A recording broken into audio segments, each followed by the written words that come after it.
राजेश जी, सबसे पहले आज शुरुआत आपके साथ करेंगे।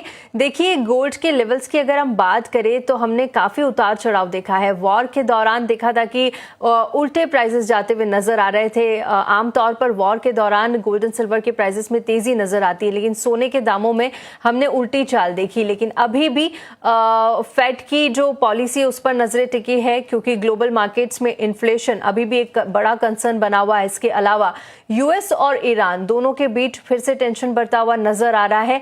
अब आगे ऐसे में चाल को कैसे देख रहे हैं आप? क्या कोई बड़ा करेक्शन गोल्ड के प्राइसेस में आने वाले दिनों में दिखेगा, या फिर दिवाली तक कोई बड़े टारगेट्स आते हुए नजर आएंगे? कस्टमर्स के लिए क्या रुझान रहना चाहिए? कौन से फंडामेंटल्स यहाँ पर काम करते हुए आप देख रहे हैं?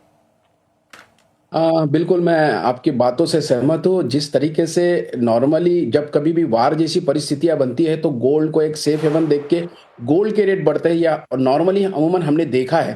परंतु ग्लोबली $5500 क्रॉस करने के बाद आज अगर इंटरनेशनली मैं देखता हूँ तो $4000 के आसपास गोल्ड अगर है तो एक अच्छा खासा करेक्ट हो चुका है। क्योंकि ये जो इस बार का जो वार था, इस बार का युद्ध था, वो ईरान के साथ था, और ईरान अपने आप में एक बड़ा क्रूड का एक उत्पादक के साथ साथ निर्यातक भी है। तो इस वजह से महंगाई का डर, और आपने देखा होगा जैसे ही क्रूड की कीमतें बढ़ने लगी थी तो महंगाई बढ़ने लगी, महंगाई बढ़ने लगी तो सेंट्रल बैंक्स की भी बाइंग रुक गई थी, और एक तरह से डिमांड और सप्लाई का जो इक्वेशन था वो थोड़ा चेंज हो गया। और ड्यू टू प्रॉफिट बुकिंग मुझे लगता है करेक्शंस, अभी जैसे आपने फेड की भी बात कही, तो फेड के जो 4 मीटिंग्स है उसमें ये स्पष्ट बोला गया कि किसी प्रकार के रेट कट्स नहीं हो गए। तो इस वजह से भी मार्केट ने इसे डिस्काउंट कर लिया, और मुझे लगता है कि एक 4000 और $4100 मुझे लगता है कि एक जो बोलेंगे कंफर्ट जोन में अभी गोल्ड पूरी तरह से आ गया है, और ये बाइंग पोजीशन बनाता है।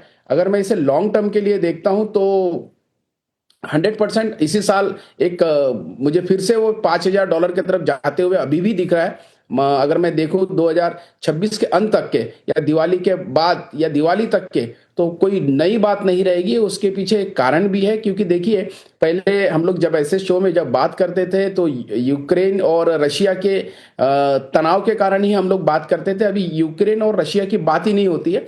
तो वैसे ही कुछ दिन बाद अभी धीरे धीरे एक डाइजेस्ट हो चुका है यूएस, और अगर मैं ईरान की बात करता हूं तो अब जैसे 80 से ज्यादा जगह में अचानक हमले यूएस ने तोड़ा, सीज फायर, तो ये जो बात है ये ईरान कह रहा है। और मुझे लगता है कि अभी इतना ज्यादा सीरियसली कोई इस चीज को ले नहीं रहा है। अभी मार्केट शायद गिरावट की पूरी जो स्तर है उसको छू चुका है, और एक